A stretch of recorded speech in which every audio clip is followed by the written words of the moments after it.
I just feel like a kid again, and I'm playing with my dolls, but the dolls are so much better because they're chickens, and the world's so much better because it's this evil world that's crazy and colourful.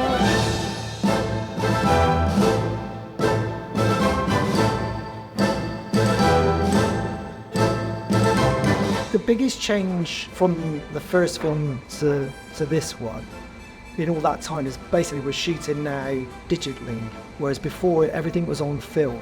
So it was quite difficult back then to see a clear image of what you were working on. You had to put a lot of faith in what you were animating, that your eye lines were correct. Also, you've got the ability to go back in if something isn't quite right. You can go back in and readjust, which again would be kind of impossible to do on film at that time.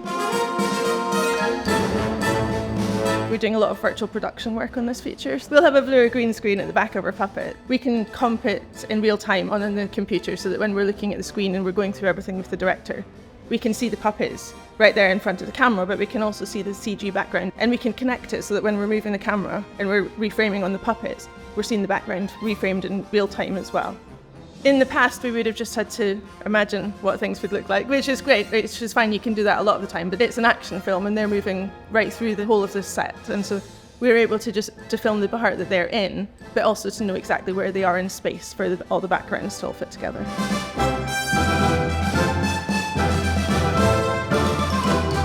A film like this can take 3 years to make. It took 3 years to develop this one as well, and probably many more years before that.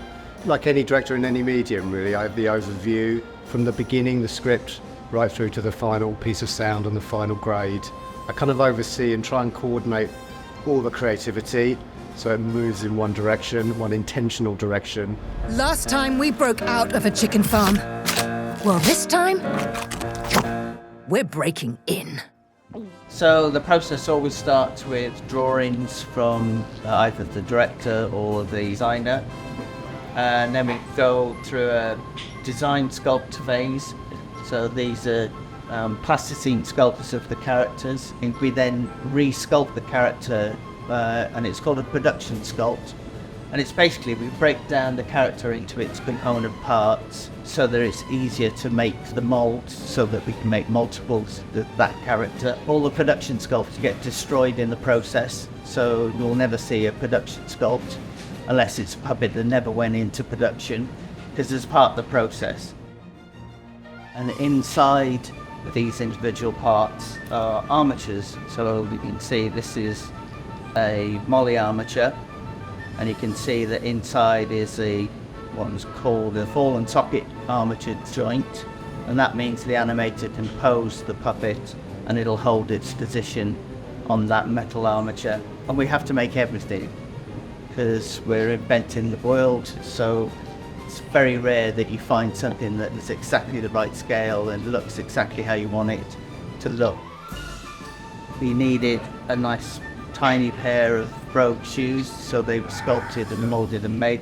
And that's a paint test. In the film, on the final puppet, they ended up being a little bit darker, but he looks very dapper in his brogues. Usually we want things to look nice and matte, and because we're matching plasticine, which is also very matte, then we have to make the silicone look very matte as well. And the way we do that is to spray a clear coat of silicone once it's been painted onto the silicone skin, and then spray on icing sugar. And when the silicone sets, we can wash the icing sugar off, and it leaves the completely matte texture of the icing sugar on the silicone. So on camera, they all look like they're made out of the same material. We're in one of the setups on the film that involved a shot where the truck here has to come over camera, and it crashes down onto the set, and then it ploughs down the set, and it takes the doors off at the end. We would have seen this shot on the animatic in one of the pre-production meetings that we do, and then we just try and come up with a way of setting it up so the animator can achieve the shot. With something like this truck, it probably weighs about 30 to 40 kilos, so it's pretty heavy, and it's got to be held above the camera, so you want it obviously to be very safe, So we came up with a solution, which are these camera trackers we have here. These were actually designed for the first Chicken Run movie, so that's where we had like big film cameras, which were really heavy. So they're kind of completely over-engineered, which was perfect for holding a really big, heavy truck. So that's just one of the kind of shots that we've got to achieve. And there's like hundreds of shots in a movie, and we'll be, involved in them all. Some might be just supplying an animator with some tie downs to tie a puppet down, or securing something to a hand. They might be holding an axe, or other things that are a bit more complicated like this. At the moment, I'm shooting a block, which is a kind of rehearsal of the animation for the final shot. We do this pretty much for every shot that we do, just so that the animator can show the director what they're intending to do for the performance. With most of our shots, we work off live action referees. For this is one of the last shots in the dance sequence with Rocky. We had a dancer who came in and choreographed all the moves that we needed. There was a change in the beginning of this dance move, so I actually filmed myself just so I could get everything in time. The thing is, with the live action, you don't tend to slavishly follow, my movement or the dancer's movement. What I'm looking at are the beats. So I know this kick has to hit here because that's where the drum beat is. So you kind of have to interpret this lav into what it needs to be as an animated shot. So I would hold back a movement and then push it forward in quite a bold way so that it gives the punch and the snap that I'm looking for. Let's play it so you can see everything running together. So it gives me a sense of where the timing is. Some of it's on doubles, some of it's on 4 frames, and then it's all using these so I can figure out where all the beats, and where all the movements landed. But you can see all this is much smoother, and this is much more punchy, which is in the style really that we need it to be.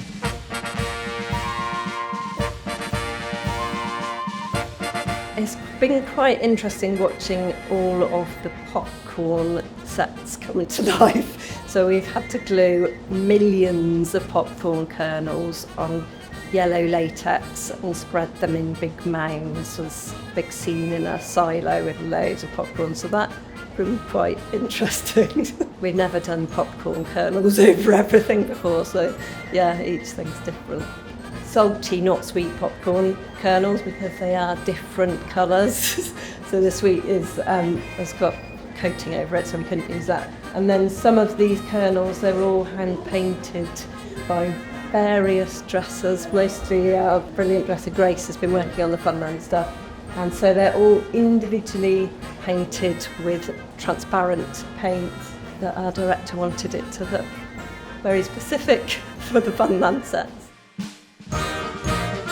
If there's an element we haven't animated before, the assistants will do some tests to figure out how that's going to work. So we've done a lot of popcorn testing, figuring out how to make it look like a kernel has popped into popcorn and how they move and how we rig them and how the animators might be able to do that in the shot.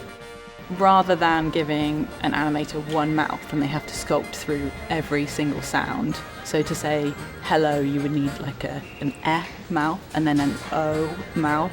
We have an eh mouth and an o mouth in here. There's still sculpting between them, but it cuts down a lot of time for the animators. We make sure that when the animators use them, we sculpt them back to being on model so that it looks like it was one animator that animated the whole movie and one chicken through the whole thing. There are 3,000 of these mouths in this room, which is a little bit crazy. So heavy, I can't even believe it. I think Fowler splats into the glass, and this is not a normal Fowler mouth. They had to make this one special. So that will be used in one shot, probably.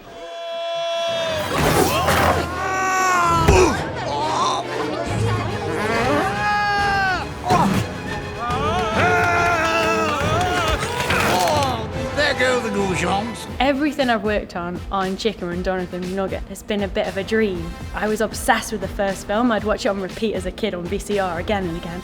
It's like the things you get to draw, when you see them in reality at the end, when you walk onto the studio floor and they're there in colour and texture, I just feel like a kid again and I'm playing with my dolls, but the dolls are so much better because they're chickens, and the world's so much better because it's this evil world that's crazy and colourful. And yeah, my favourite part about working in stop motion is seeing the finished realised sets. Nothing beats that.